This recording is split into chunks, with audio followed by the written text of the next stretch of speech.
yeZimbabwe zita ndidwezi masomanje wamunezina iye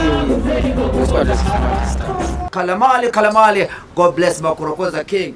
Iwe Namina King Shadi, Mr. Mago. 22 September uniswesana inokupoka grill 22 September andibatike pamsau tinenge tiri pano the grill shack along Chinwe Road. It's 300 meters before Tollgate. Katongoti mwana wese 22 September pa the grill shack chingoti kalamale pamushikashika kwemafaro uyai muzvinzwire samwe chirira sezvaunoita kuva 4 p.m. kusvika zvanaka.